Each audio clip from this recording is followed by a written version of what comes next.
Bismillahirrahmanirrahim. Assalamualaikum warahmatullahi wabarakatuh. Sebelumnya perkenalkan, nama saya Adita Fitria, NIM 222-3025-006 akan mempresentasikan terkait model pembelajaran di Classroom. Sebelumnya izin share screen terlebih dahulu.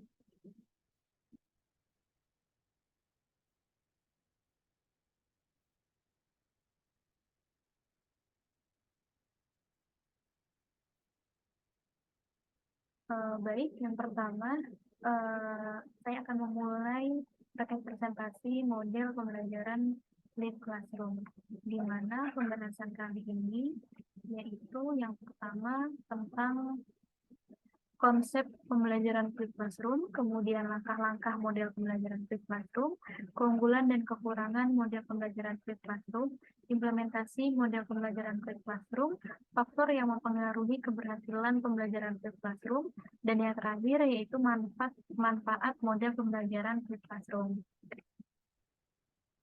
Yang pertama yaitu terkait dengan pengertian Flipped Classroom. Model pembelajaran Flipped Classroom atau disebut juga apa yang secara tradisional dilakukan di kelas saat ini dilakukan di rumah, dan apa yang secara tradisional dilakukan sebagai pekerjaan rumah diselesaikan di kelas. Menurut Tucker tahun 2012. Kemudian menurut Bergman dan Sams bahwa Flipped Classroom ini disebut juga sebagai ruang kelas terbalik, di mana pengaturan siswa diperkenalkan dengan konsep yang sudah direkam sebelumnya, baik melalui internet, kemudian video, ataupun penulis rekam audiovisual di luar ruang instruksional tradisional, baik itu di rumah, di perpustakaan, atau dimanapun bahan ajar dapat diakses. Jadi maksudnya di sini, model pembelajaran ini adalah model yang mengkombinasikan media pembelajaran seperti internet ataupun video pembelajaran yang bisa dilihat di luar jam pelajaran. Jadi si gurunya ini memberikan video atau materi pembelajaran yang bisa dipelajari oleh siswa itu di luar kelas, baik itu di rumah ataupun di perpus ataupun dimanapun itu, di mana saja. Nanti di dalam kelas itu si siswanya tinggal mendalami ataupun memahami konsep-konsep yang belum paham. Jadi di dalam kelas itu siswa tinggal bertukar pikiran bersama teman yang lain dan tinggal mengkonfirmasi dari materi yang akan dipelajari itu. Nah, kemudian ada elemen desain Flipped Classroom, di mana elemen model pembelajaran Flipped Classroom ini mencakup konten, kemudian outcome atau hasilnya, outcome-nya, kemudian evaluasinya seperti apa, kurikulumnya, kemudian konteksnya itu mencakup kurikulum, kemudian ada siswa atau peserta didik, kemudian komponennya itu terkait dengan penilaian, kemudian proses pembelajarannya seperti apa, dan lain sebagainya.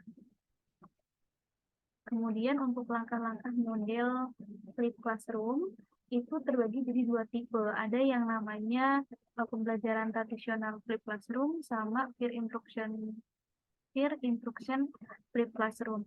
Di mana yang pertama tentang tradisional Flipped Classroom, siswa menonton video pembelajaran di rumah, kemudian datang ke kelas untuk melakukan kegiatan dan mengerjakan tugas yang diberikan.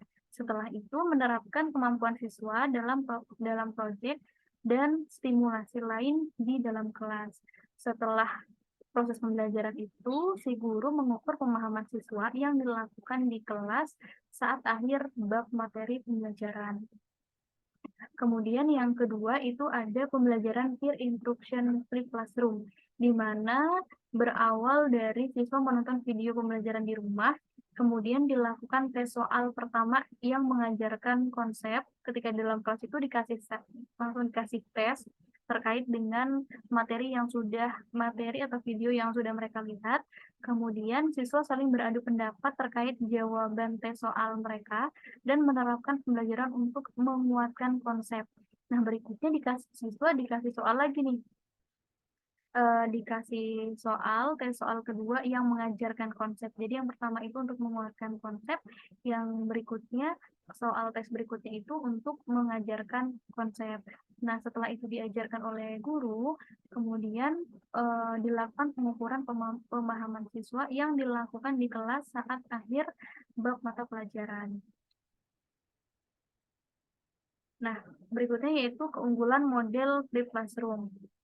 Yang pertama yaitu pembelajaran yang lebih baik, kemudian dapat meningkatkan akses dan fleksibilitas, kemudian pendekatan yang berpusat pada siswa untuk mengajar mengalihkan fokus dari kebutuhan guru kepada siswa, kemudian motivasi belajar siswa meningkat dalam berkolaborasi, mengemukakan pendapat, dan mengajarkan tugas bersama temannya.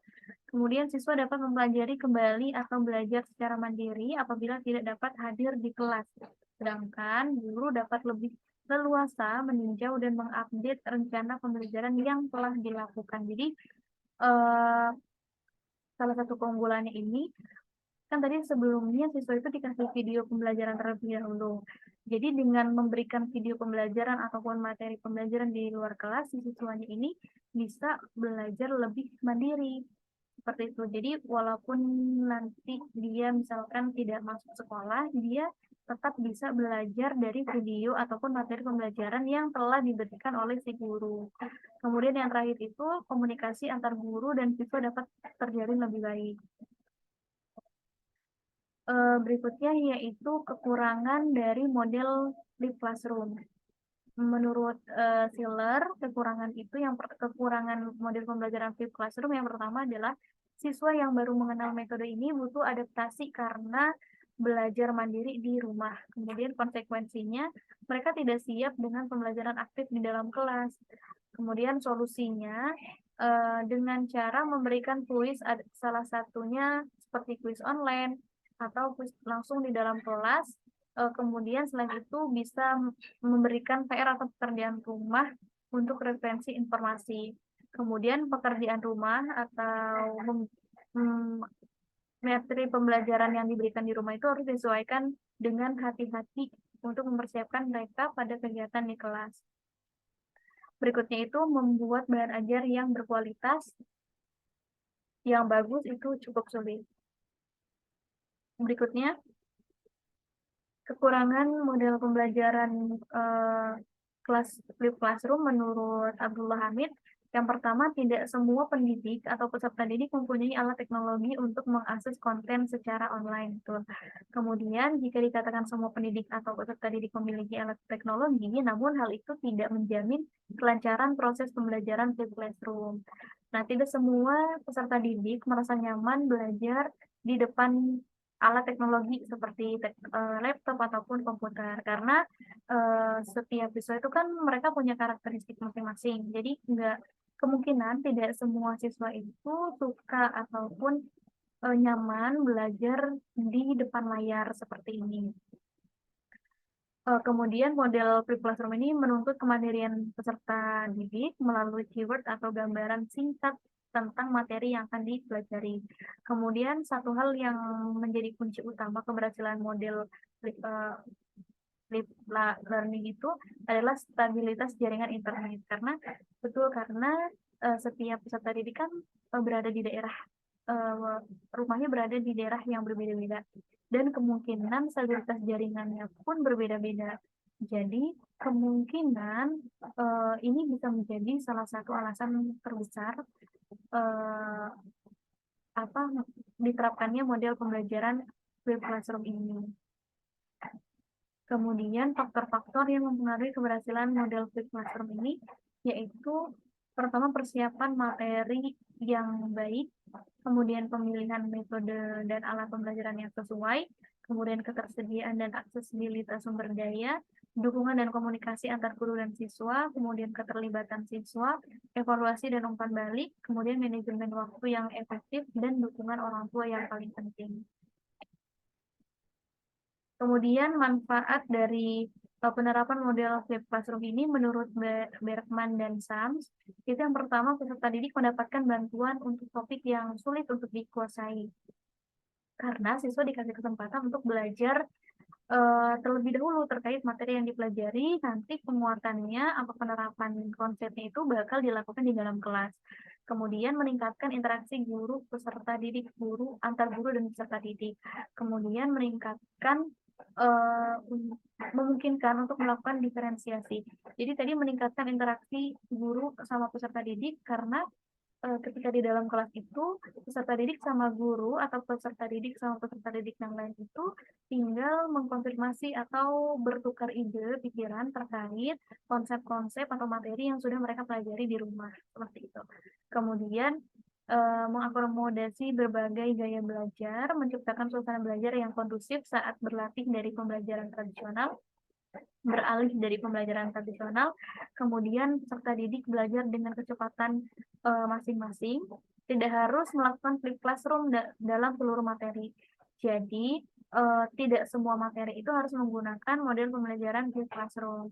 Guru bisa menyesuaikan pembelajaran yang sesuai dengan model pembelajaran flip classroom. Biasanya yang digunakan pada yang menggunakan model pembelajaran flip classroom ini adalah materi-materi yang dirasa cukup sulit atau siswa cukup membutuhkan waktu yang lama untuk memahami si materi itu. Kemudian relasi dengan peserta didik menjadi lebih baik.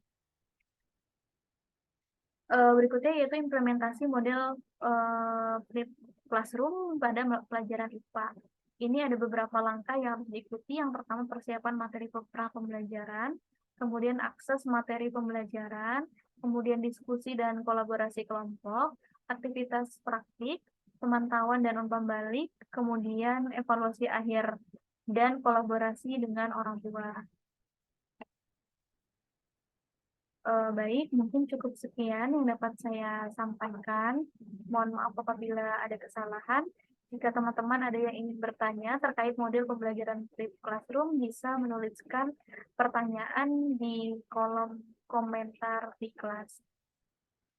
Cukup sekian dari saya. Saya akhiri. Wassalamualaikum warahmatullahi wabarakatuh.